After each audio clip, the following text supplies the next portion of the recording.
क्या आपने कभी सोचा कि जुपिटर, सैटर्न, यूरेनस और नेपच्यून जैसे विशाल ग्रहों और उनके चंद्रमाओं में क्या रहस्य छिपे हैं?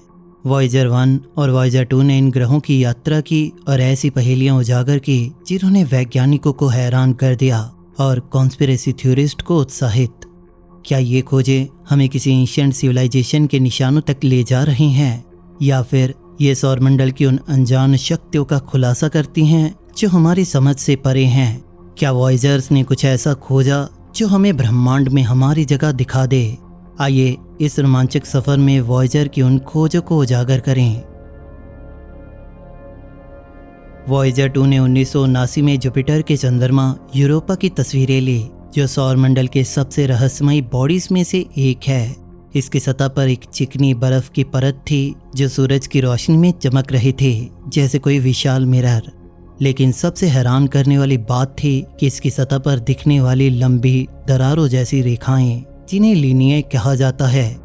ये रेखाएं सैकड़ों किलोमीटर्स लंबी थी और ऐसा लगता था जैसे कोई एलियन मैप हो। वैज्ञानिकों ने अनुमान लगाया कि ये रेखाएं बर्फ के नीचे मौजूद एक विशाल समुद्र की वजह से बनी हैं। वॉयेजर की डेटा से पता चला कि यूरोपा की बर्फीली परत 10 से 100 किलोमीटर्स मोटी हो सकती है और इसके नीचे तरल पानी का एक विशाल समुद्र हो सकता है जो पृथ्वी के सभी महासागरों से बड़ा होगा। इस समुद्र में हाइड्रोथर्मल वेंट्स होने की पॉसिबिलिटी है। ये वो जगहें हैं जो पृथ्वी पर गहरे समुद्रों में सूक्ष्म जीवों को जन्म देते हैं। लेकिन सवाल ये है कि क्या यूरोपा का ये समुद्र जीवन को पनपने का मौका दे सकता है?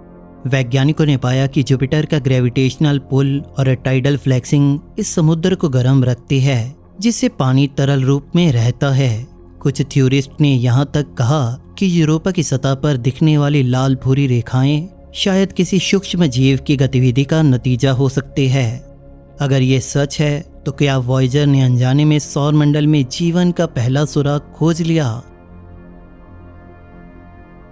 वॉयेजर 1 ने 1980 में सैटर्न के सबसे बड़े चांद टाइटन की यात्रा की और इसके एटमॉस्फेयर के बारे में एक चौंकाने वाला रहस्य उजागर किया। टाइटन सौरमंडल का एक लौता चंद्रमा है जिसका अपना डेंस एटमॉस्फेयर है, पृथ्वी के एटमॉस्फेयर से भी ज़्यादा डेंस। वॉयेजर ने पाया कि टाइटन का एटमॉस्फेयर मीथेन और नाइट्रोजन से भरा था और इसकी सतह पर धुंध की एक मोटी परत थी जो इसकी पूरी सतह को छिपा रही थी जैसे कोई रहस्यमयी पर्दा। वॉयेजर के इंफ्रारेड स्पेक्ट्रोमीटर ने दिखाया कि टाइटन के एटमॉस्फेयर में कॉम्प्लेक्स कार्बोनिक मॉलिक्यूल्स जैसे इथेन, एसिथिलीन और हाइड्रोकार्बन्स मौजूद थे। ये मॉलिक्यूल्स जीवन के लिए बुनियादी ब्लॉक्स माने जाते हैं। लेकिन सवाल ये है कि इतने ठंडे चंद्रमा पर जहां तापमान -180 डिग्री सेल्सियस है, ये कॉम्प्लेक्स मॉलिक्यूल्स कैसे बने? वैज्ञानिकों ने अनुमान लगाया कि टाइटन की सतह पर मीथेन की झीलें, नदियां और यहाँ तक कि बारिश का भी साइकिल हो सकता है जो पृथ्वी के वाटर साइकिल की तरह काम करता हो। इस खोज ने वैज्ञानिकों को हैरान कर दिया क्योंकि टाइटन का एटमॉस्फेयर और सतह पृथ्वी के शुरुआती दिनों की तरह लगते थे जब हमारे ग्रह पर जीवन की शुरुआत हुई थी। कुछ थ्योरिस्ट ने यह भी दावा किया कि टाइटन पर कोई एंशिएंट सिविलाइजेशन रही हो सकती है जिसने इस एटमॉस्फेयर का इस्तेमाल अपने लिए किया होगा। क्या टाइटन का एटमॉस्फेयर जीवन की पॉसिबिलिटीज को दर्शाता है या किसी एंशिएंट केमिकल प्रोसेस का नतीजा है जो सौरमंडल के जन्म की कहानी बता सकता है? वॉयेजर 2 ने 1986 में यूरेनस की यात्रा की और इसके रिंग्स के बारे में एक नया रहस्य उजागर किया। यूरेनस के रिंग, जो जुपिटर और सैटर्न के रिंग की तुलना में बहुत पतले और गहरे रंग के थे, ये अनस्टेबल दिखाई दिए। वॉयेजर ने पाया कि ये रिंग्स धूल और छोटे पत्थरों से बने हैं, लेकिन इनका आकार और सिचुएशन समय के साथ बदल रही थी, जैसे कोई इनविजिबल पावर इन्हें हिला रही थी। वैज्ञानिकों ने इस अनस्टेबिलिटी को ऑर्बिटल रेजोनेंस से जोड़ा, जो यूरेनस के छोटे चंद्रमाओं की वजह से हो सकता है। ये चंद्रमा रिंग्स को शेफर्ड मून की तरह नियंत्रित करते हैं। लेकिन सवाल ये है कि ये रिंग्स इतनी अनस्टेबल क्यों थे? कुछ वैज्ञानिकों ने इसे इंटरप्लैनेटरी कोलिजन या माइक्रोमीटियोराइट इम्पैक्ट से जोड़ा जो रिंग्स में धूल पैदा करते हैं, लेकिन दूसरों ने इसे किसी अनजान शक्ति से जोड़ा जैसे कि यूरेनस के मैग्नेटिक फील्ड में कोई छुपा हुआ इफेक्ट।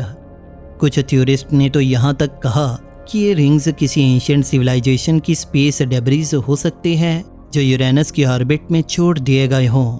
अगर ये सच है तो क्या वॉयेजर ने अनजाने में किसी एंशिएंट सिविलाइजेशन के अवशेष खोज लिए हैं? वॉयेजर 2 ने 1989 में नेपच्यून की यात्रा की और इसके सबसे बड़े चंद्रमा टाइटन के बारे में एक रहस्यमयी खोज की। टाइटन की सतह पर बर्फीले ज्वालामुखी यानी क्रायो वॉल्केनो थे जो तरल नाइट्रोजन और मीथेन को अंतरिक्ष में सैकड़ों किलोमीटर तक उछाल रहे थे। ये क्रायो वॉल्केनोज सौरमंडल में अपनी तरह के पहले थे और इनकी खोज ने वैज्ञानिकों को हैरान कर दिया। टाइटन का ऑर्बिट भी काफ़ी यूनिक था। ये नेपच्यून के अपोजिट दिशा में घूमता है जो हमें बताता है कि ये शायद सौरमंडल के बाहर से आया कैप्चर्ड ऑब्जेक्ट हो। वैज्ञानिकों ने अनुमान लगाया कि टाइटन कुइपर बेल्ट का हिस्सा हो सकता है जो सौरमंडल के बाहरी एरिया में आइसी बॉडीज का एक विशाल एरिया है। लेकिन सवाल ये है कि इतना बड़ा चंद्रमा नेपच्यून के ऑर्बिट में कैसे और कहां से आया। टाइटन की सतह पर वॉयेजर ने काले धब्बे भी देखे जो क्रायो वॉल्केनिक प्लूम्स की वजह से बने थे। ये धब्बे इतने नियमित थे कि कुछ थ्योरिस्ट ने इन्हें किसी इंटेलिजेंट डिजाइन से जोड़ा। वॉयेजर स्पेसक्राफ्ट्स को इंटरस्टेलर स्पेस में अपनी दिशा बनाए रखने के लिए स्टार ट्रैकर और जायरोस्कोप का इस्तेमाल करना पड़ता है। लेकिन 2019 में वॉयेजर 2 ने एक नेविगेशन एनॉमली दिखाई जहां इसके स्टार ट्रैकर ने गलत तारों को ट्रैक किया। ये गड़बड़ी इतनी गंभीर थी कि स्पेसक्राफ्ट कुछ समय के लिए अपनी दिशा से भटक गया। नासा ने इसे कॉस्मिक डस्ट या मैग्नेटिक इंटरफेरेंस से जोड़ा क्योंकि इंटरस्टेलर स्पेस में छोटे पार्टिकल्स और मैग्नेटिक फील्ड स्पेसक्राफ्ट के इंस्ट्रूमेंट्स को अफेक्ट कर सकते हैं। लेकिन इस घटना ने सवाल खड़े किए, क्या ये सिर्फ तकनीकी खराबी थी या कोई बाहरी शक्ति वॉयेजर की दिशा को अफेक्ट कर रही थी? कुछ थ्योरिस्ट ने इसे किसी फोर्स फील्ड या ग्रेविटेशनल एनोमली से जोड़ा, जैसे कि वॉयेजर किसी अनजान अंतरिक्ष संरचना के करीब पहुंच गया हो। अगर ये सच है तो क्या वॉयेजर्स ने अनजाने में किसी वर्म होल या ब्लैक होल के इफेक्ट को महसूस किया? नासा ने इस गड़बड़ी को ठीक करने के लिए रिमोट कमांड्स भेजे, लेकिन इसके बाद भी ये सवाल अनसुलझा रहा कि इतनी एक्यूरेट इंस्ट्रूमेंट्स में ऐसी गलती कैसे हुई। क्या इंटरस्टेलर स्पेस में कोई ऐसी शक्ति है जो हमारी टेक्नोलॉजी को चुनौती दे सकती है?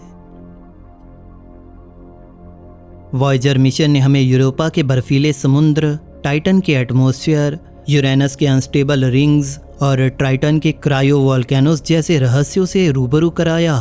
इन खोजों ने वैज्ञानिकों को सौरमंडल की नई समझ दी और भविष्य के मिशनों जैसे यूरोपा क्लिपर और ड्रैगन फ्लाई को प्रेरित किया। लेकिन जैसे जैसे वॉयेजर्स की पावर खत्म हो रही है, ये सवाल उठता है, क्या हम इन रहस्य को पूरी तरह समझ पाएंगे?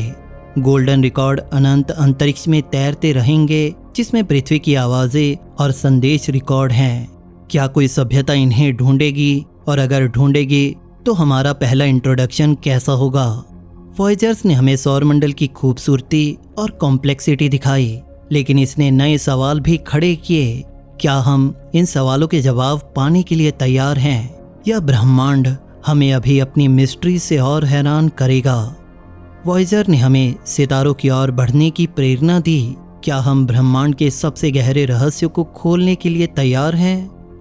वॉयेजर्स की ये खोजें हमें ये सोचने पर मजबूर करती हैं कि हमारा सौरमंडल और ब्रह्मांड कितना रहस्यमय है। क्या हम अकेले हैं या कहीं कोई और भी सितारों की ओर देख रहा है? अगर आपको ये यात्रा रोमांचक लगी तो हमारे चैनल को सब्सक्राइब करें, लाइक करें और कमेंट्स में बताएं कि वॉयेजर की कौन सी खोजें आपको सबसे रहस्यमय लगीं। टाइटन के क्राई वोल्केनोस हों या टाइटन का एटमॉस्फेयर। अगले वीडियो में हम अंतरिक्ष के और गहरे रहस्यों को उजागर करेंगे। तब तक सितारों की ओर देखते रहिए।